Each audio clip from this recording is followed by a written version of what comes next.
Selon la 4e enquête démographique de santé au Mali, 70% de la population utilise de l'eau des puits et 4% les eaux de surface comme source d'approvisionnement. Pour y remédier, le plan d'action 2021-2022 de la SOMAGEP prévoit 9,6 milliards de francs CFA pour assurer de l'eau potable à 1 million de Maliens.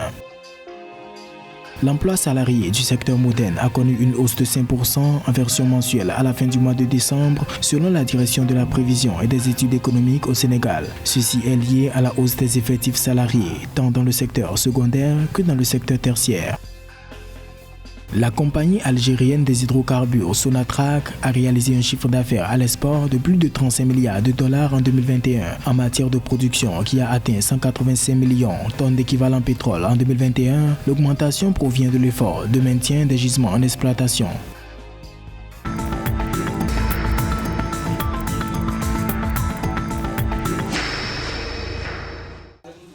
En vue d'assurer une meilleure desserte en eau potable à 1 million de Maliens, la Société malienne de gestion de l'eau potable SOMAGEP SA a élaboré un plan d'action 2021-2022 d'un coût estimé à environ 9,6 milliards de francs CFA. Le projet est composé d'initiatives liées aux travaux de renforcement de production, de réhabilitation et d'extension de la couverture des réseaux à Bamako et à l'intérieur du pays. En 10 années d'existence déjà, cette structure a fait d'importants investissements. L'illustration la plus parfaite, c'est le projet de Kabbalah d'extension de l'accessibilité à l'eau potable dans le district de Bamako et ses régions en tant que telles. De 258 624 mètres cubes par jour en termes de capacité de production en 2011. Voilà, donc nous sommes aujourd'hui à plus de 300 000 mètres cubes par jour en termes d'investissement. Et le nombre d'abonnés qui est passé de plus de 131 000, nous sommes à plus de 200 000 abonnés en tant que tels.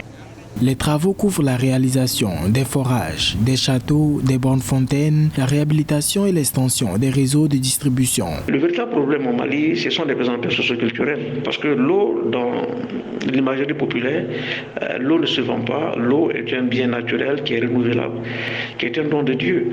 Donc ces besoins socioculturels plombent les efforts d'investissement de cette entreprise en tant que telle, malgré l'importance d'investissement. Il est important pour cette société de communiquer énormément. La composante communication n'a jamais été une priorité pour cette société. Dans le cadre de la prévention des fraudes, des branchements illicites, dans le cadre de la sensibilisation des populations à l'eau potable, et de plus en plus aujourd'hui les Maliens préfèrent garder le mode de vie en considérant l'eau de puits comme étant une source garantie de pouvoir éviter alors toute pénurie ou toute éventualité en tant que telle. Le Mali s'est donc fixé comme objectif d'ici 2030 de contribuer à l'amélioration durable des conditions de vie et socio-sanitaires des populations.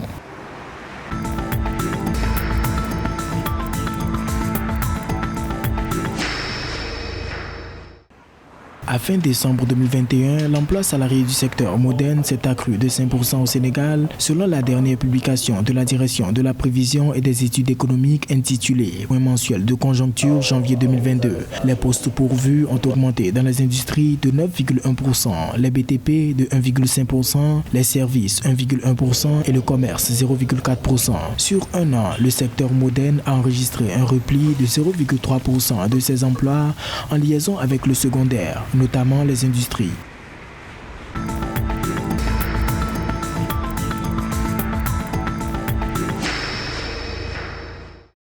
En Algérie, la compagnie des hydrocarbures Sonatrach a réalisé un chiffre d'affaires de plus de 35 milliards de dollars en matière d'exportation en 2021 contre 20 milliards de dollars en 2020. Les données ont été publiées par Toufik Aka, président directeur général de la société, le 27 février 2022. Il s'agit, selon lui, des résultats de l'augmentation de la production primaire d'hydrocarbures de 5% et des volumes d'exportation de 17% par rapport à 2020.